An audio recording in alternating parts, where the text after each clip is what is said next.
ต่ออีกครับโบกยังบ่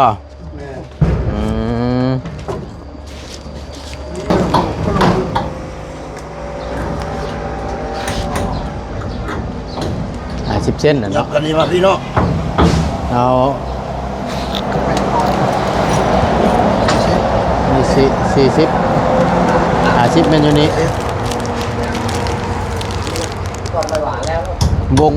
วงความกว้างเพิ่นนี่ก็เท่าไหร่80บ่ลองดูถ้าสมมุติว่า50มัน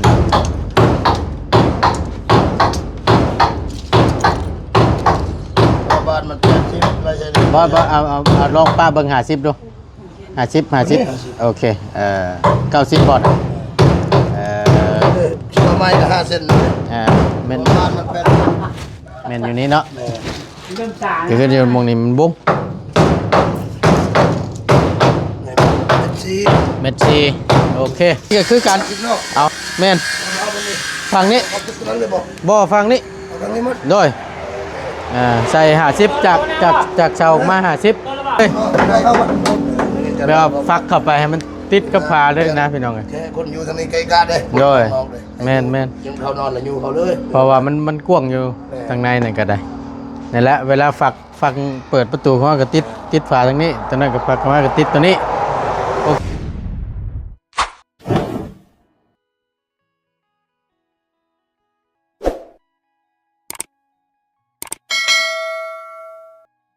แจ้งครับกูก่อนดูฮะแจ้งครับกูเลย แจ้งคักบ่คอยนี่ก็ยังไม่ยินอยู่เอาเพลงบัดเพลงอันนั้นช้ำอันปูพงจิตช้ำเนาะโอ้บ่ได้เด้เอาพี่น้องกราบทักทายสบายดีและสวัสดีเด้อพี่น้องฮะได้ยังกินล่ะกินอยู่มืดแท้โอ้ละบ่าวกินน้ำมาดีไรหิวอยู่ได้ยังกินน่ะฮะโอ้ไปได้แซ่บเจ้าเฮ้ยว่าไปได้แซ่บแจ้นี่ใครเห็ดกินกินไก่บ้านนี่กระดูกหมูเอาคนทำเลยว่ะแม่กินยังอาหารหมูเอาเลยอาหารหมูคืออาหารคืออาหารหมูกินนั่นได้หลายกินล่ะกินรถคือสีอุ่นบุยคือสีอุ่นพอแล้วกล่องไฟเนาะอยู่ตารางนี่กล่องไฟอยู่ตารางนี่กินแล้วว่ากินแล้วก็มาเนี่ยนั่งกินอยู่ห้านเอื้อยอารมณ์ดีเพิ่นกินรสหลายขอบใจหลายๆพี่น้องเป็นตัวแซ่บเด้อ้อมกระลูกหมูใส่กับกะหล่ำปีเนาะ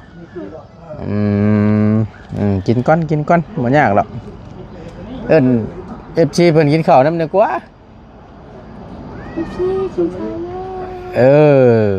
เนาะบาลุงกินข้าวเเพิ่นเบิ่งอยู่โดดเฉยหม่อยอยู่บ่เอิ้นเนี่ยว้าเนาะกินแม่จะกินแล้วบ่ใช่โอ้เพิ่นไปยังบ่กินน่ะไปชงอาหารคือบ่ลงนั่งกินโยมน้ำใยพุ่นล่ะมันจังเย็นเจ้าบ่ฮ้อนบ่นั่นโยมเตียงลำไยน่ะยนทึกหนุนฮ้อนบ่ฮ้อนเบิ่งเหืออะไรแค่ย่อยน่ะเบิ่งเหือน่ะโอ้จ้ะบ้านนั้นว่าบ่ฮ้อน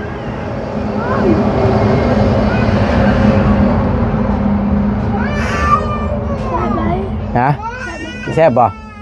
แซ่บก็กินให้เราเว้าชิมอีกบ่ชิมนี่บ่แล้วบ่นี่เราอยากกินชิมโอ้ให้ชิมมาพอเนาะ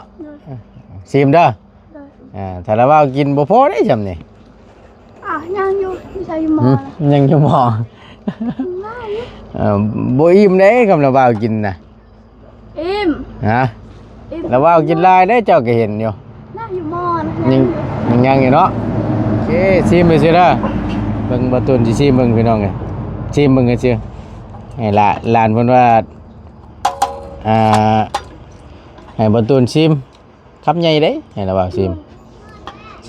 คำใหญ่น่ะ เออ โอแมนตี้ประตูน เอาซิมเบิ่งเนาะ ชิมไปลูกงูดิ แซ่บได้อเฮ้ยให้เอากระลูกหมูน้ำบ่ โดย เอามาเอาตอนหนึงพี่น้องเลยบ่ชิมน้ำนี่กับบ่ได้เอาได้ฮึบนี่พี่น้องเลยตอนหมูใหญ่ๆเข้าปากแล้ว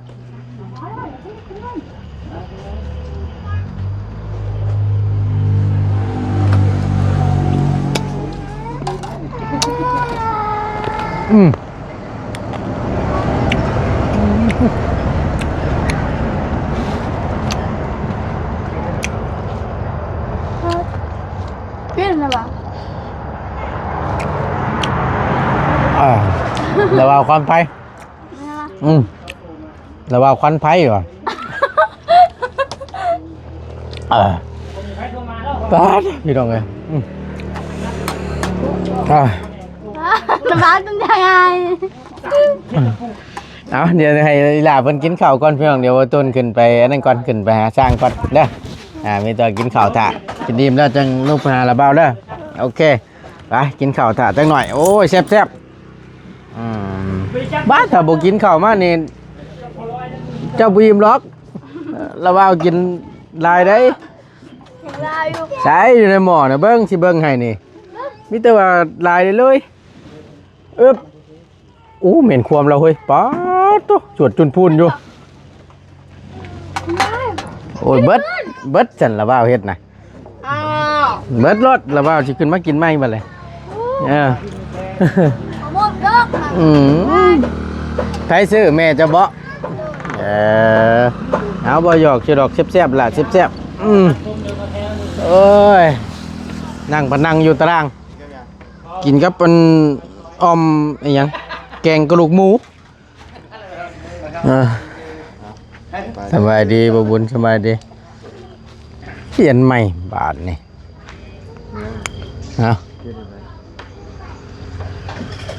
เปลี่ยนช่างช่างนั้นแยกแล้วออกเลยประจำการอยู่พุ่นเราอะ สั่งจันไว้จันแล้วบ่ชื่อจันบ่พี่น้องไงสองคนเลยเนาะฮะบัดสองเลยเพื่อนแล้วพอนั่นกับเวนเนาะพอน้องหัวหน้าเนาะ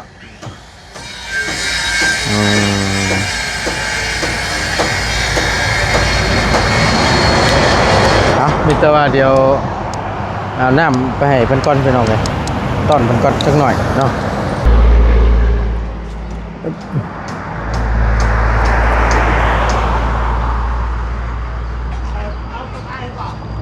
มาเบิ่งบันไดเราอีกหอบหนึงก่อนพี่น้องเลย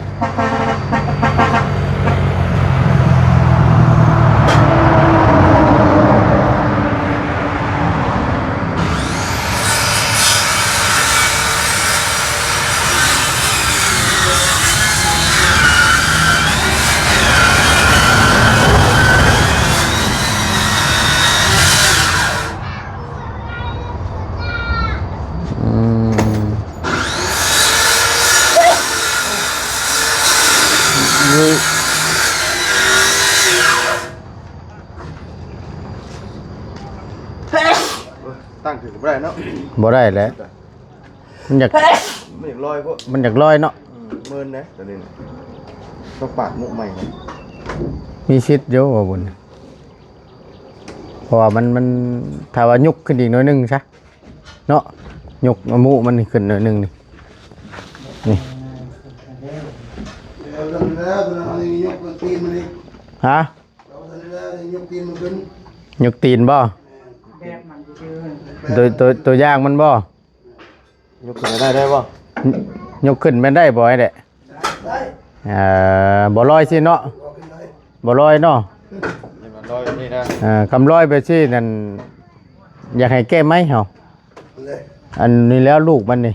ตัวขันมันนี่นะมันมูบลายบ่แม่นมันหมูบลายโพดบ่ยากหรอกแก้ได้มันบ่ใครอยู่ แก้ไหม ถ้าว่าเป็นตัวนี้นั่นย่างมารถ ตรึ้นลงกันนะ ได้ยกกับมันขึ้น เอ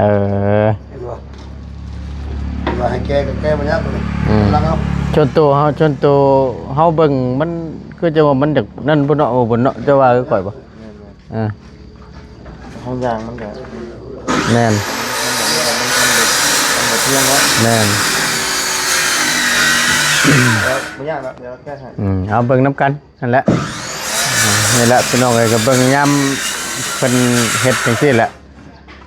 ถ้าว่ามันลอยไปก็เฮาก็ให้แก้เหยียบขึ้นได้ดอกอ่ะฮึบฮะ อย่างร้อย ยังเหยียบยังลอยบ่ขึ้นซะมาขึ้นทางนี้ซะอึ๊บอึ๊บโอ้ย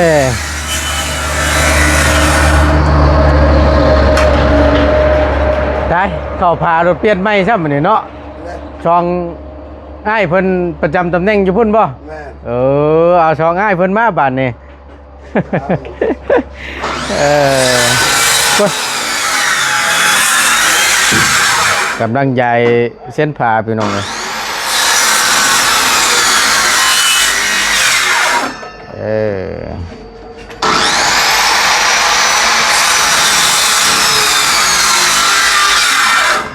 ตกลงมากับบ่ย่านบัดนี้เนาะ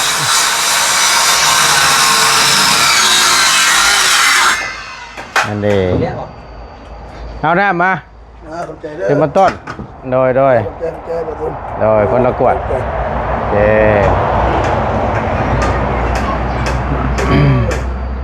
ทางอาจารย์ลาวเพิ่นมาหรือเปล่ายังอยู่ความสูงตัวได้เสียนี่เด่นจากแป้นขึ้นมาเนี่ย80เนาะ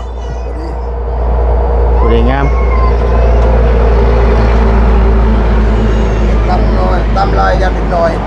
แน่นพอดีแล้วจำนี่80นะเพื่อบงกบขึ้นไปนี่ก็บงกบกับเม็ดได้ความสูงแล้วเนาะทอดได้เม็ดเนาะ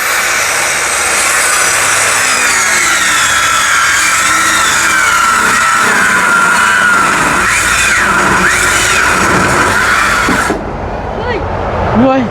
ตื่นดิมายามไหนเอ็นอิ่มเลยโอ้ยสบายดีโอ้ยเกิดอะไรกันย่อยเรากินข้าวแล้วบ้าบอกแล้วอันนี้ไม่แล้วบ้าเนี่ยมันฮ้อนนี่มันนั่งกินก็ห่มตัวกลมใหญ่นี่ตู้ไฟอยู่ตารางเลยพี่น้องอูดขึ้นบัดนี่แล้วบ้าหายใจฮะ ใครจะได้ให้ แล้วบ้าหายใจจนชิบวกเอ้ยตะปอกตะปูพ่ออยู่หรอวะส่วนใดที่มันบ่พ่อกันโดยบอกล่วงหน้าเด้อ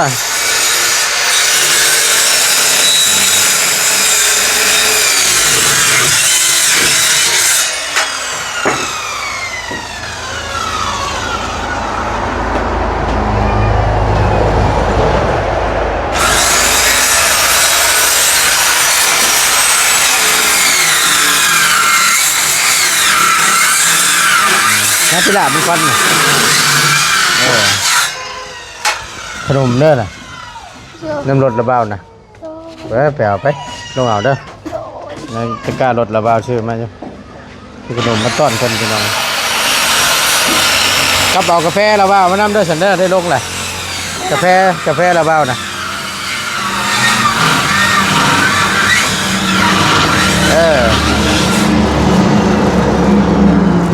แม่ตัวไหน กาแฟเบอร์รี่นั่นจะปองเบอร์รี่สีแรงน่ะนั่นแหละมาลวด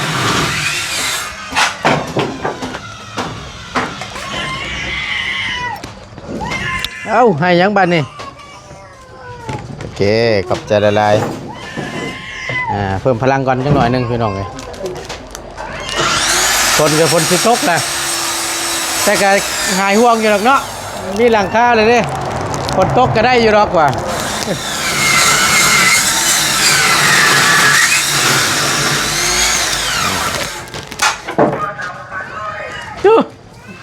มันยังได้บ้านนี่มัดเมาเด็กตื่นนี่เลยพี่น้องเลยโมเมนต์จัก เขามาขายใช้ขายกระเป๋า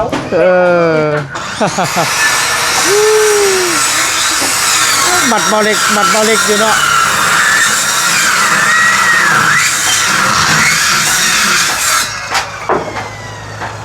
เอา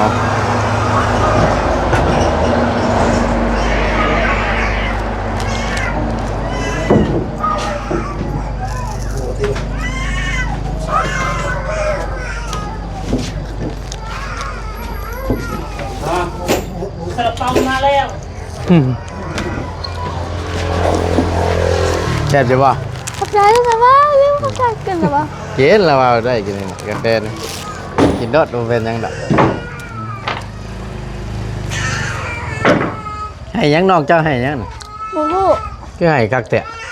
โอ้ยใครแต่เพิ่นนอนเนาะลูกเพิ่นนอนโลดแปลนบัดเลยเฮ็ดเมื่อวานนี่พี่น้องเอ้ยพุ่น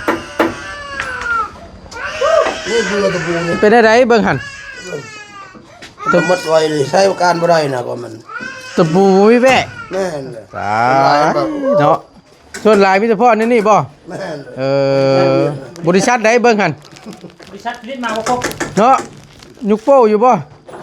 ตามมาเนาะโอ้บ่คักปานใดซั่นนี่บริษัทตามมานี่เห็นรูปมานะกอสิวัน มันผลิตมา แม่นพุ่นแหละโทษโรงงานพุ่นแหละเฮ็ดได้ซะมันเป็นแก๊สแหละเฮาผัดเลือกบ่ได้กอสิว่านี่ ไปเลือกได้อยู่เก็บ เออ ผลิตมาครบมันนั้น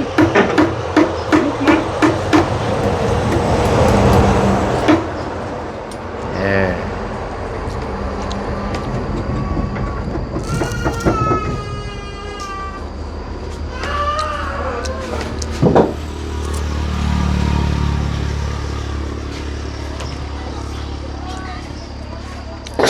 นี่เช้าแล้วเฮ้ยบัดเช้าแล้วบัด อะ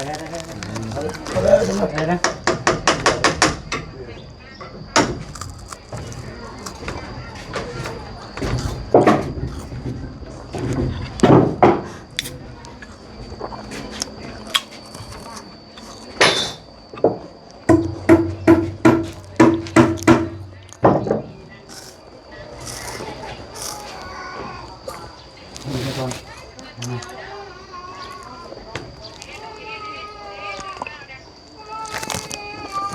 แซ่บอยู่บ่รถนี่ ครับ แซ่บอยู่บ่ช็อกโกแลตบ่ช็อกโกแลตละว่าน่ะ ครับ บ่มีสตอรี่นำก็มี เดี๋ยว ลบก่อนละลบก่อนเพิ่นเอาขึ้นก่อน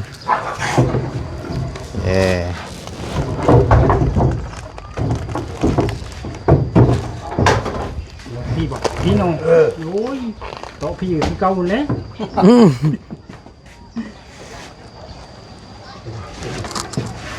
แ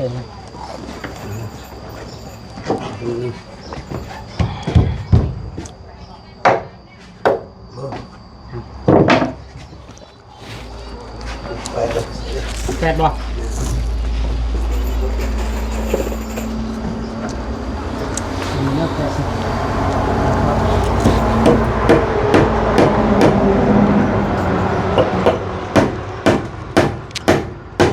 ดีบ่ อ่า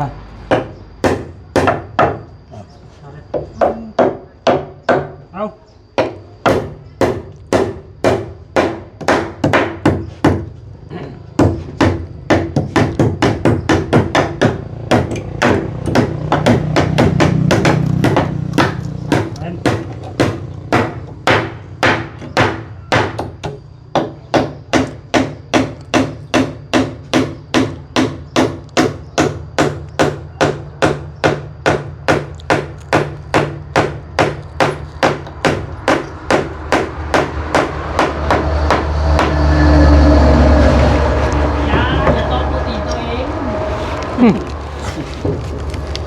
ไป อยู่พุ่นใกล้สิแล้วหรือบ่ใช่เลย เดี๋ยวแล้วเลย แล้วแล้ว ยังบ่แล้วอยู่จังครับต่ออีกครับโบก ยัง กันนี่ บ่ แม่ อืม เลือกโบกก็โลเอาเลยนี่ก็เข้าบ่ ต่อห้าต่อห้า เลือกเลยนี่เอาอีกแล้วเอาอีกแล้วนะเอาละ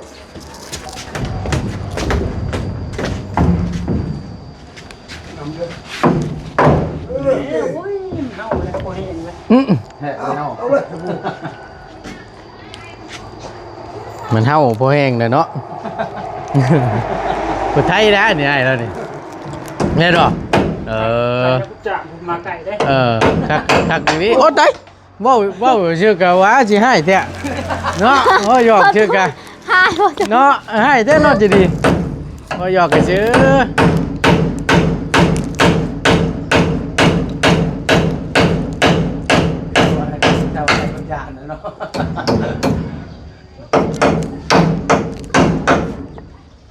คัดเลย เริ่มกะวะคุณนาย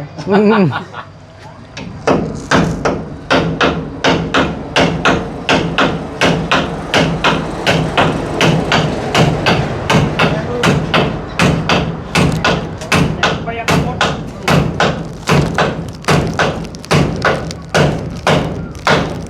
นี่ ตรงนี้ตรงนั้น จอกอีกรอบ ทำงานแข็ง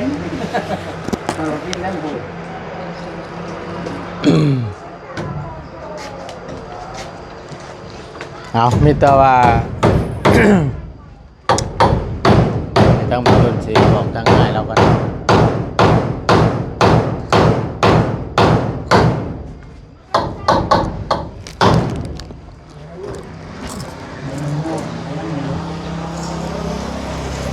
นี่แหละ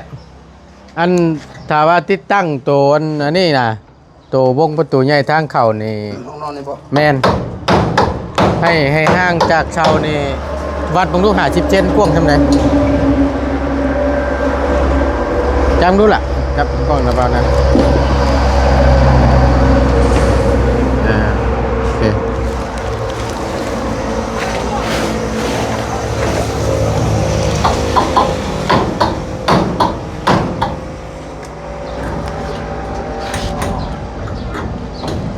50 เซนน่ะ เนาะ เนาะ กันนี่มาพี่เนาะ เอามี40 50เป็นอยู่นี้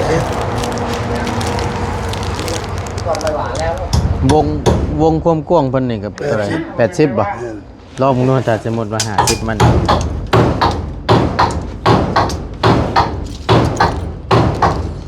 บ้านมันเป็นที่ไรใช่ไหม บ่เอาลองป้าเบิ่ง50ดู50โอเค90บอทคิดว่าไม้ละ5 เซน แม่น บ้านมันเป็น แม่นอยู่นี้เนาะ เริ่มสาร คือเดี๋ยวมองนี่มันบุ้ง เป็นสี เม็ดซีโอเค เอาอาทิตย์เนาะ เอา50เซนประตูนให้ตั้งเพราะว่าอาจารย์คุยกับอาจารย์เล่าแหละเมื่อคืนนี่โอเคตัวนี้ก็คือกันแม่น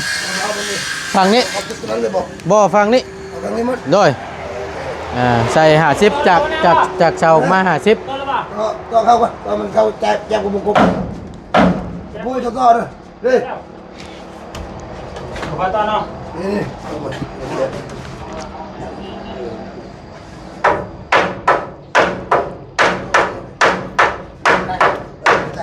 พูดออกเลยต้องเลย บุปผาบอก คนตีนี่แหละ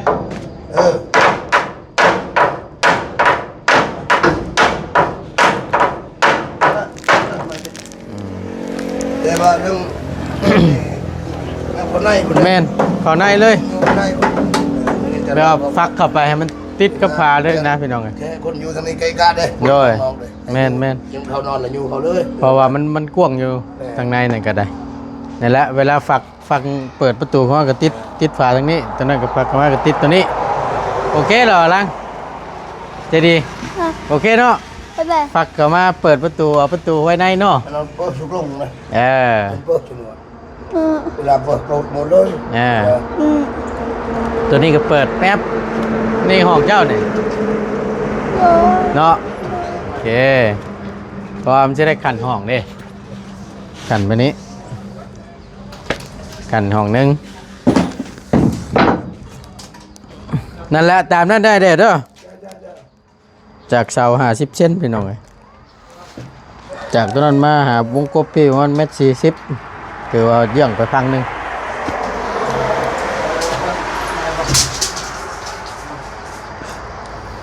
นะโอเคบัดนี้หลายขอบใจหลายๆ เอ้ยเนาะแต่ว่าเฮาสิเอาออกไว้นอกนี่อย่ามันเกะกะ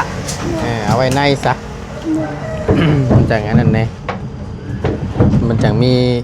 พื้นที่นั่งเล่นนั่งหยัง ว่าไม่ ฮะ ว่าไม่ บ่ไม่ โอ้ย ตัวไหนให้เราเว้าตัวไหน ไปดูนะ ประตูนั่นบ่ โดย เอาประตูเปิดเข้าห้องได้ล่ะ โดยนี่ ห้องนอนเจ้านี่ โดยก็จะ เฮาพักเข้าไปทางใน โดย เฮาบ่ได้เอาออกมานอก โดย ฮู้อยู่บ่นี่ โทรอยู่ นั่นแหละตอนนั้นแหละ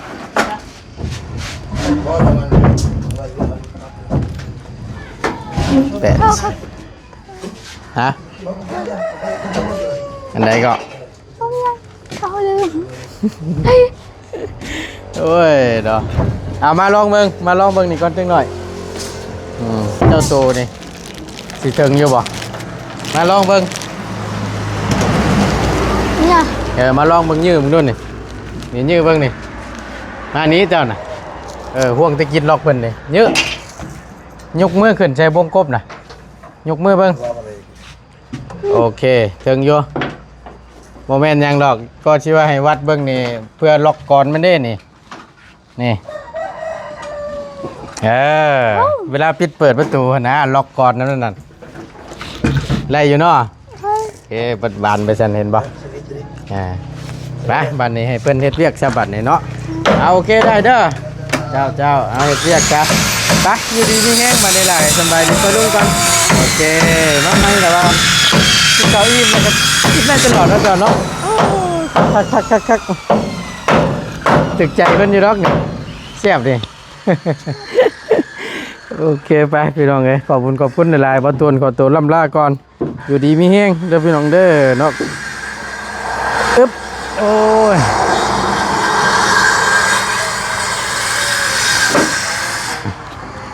ลงมาเบิ่ง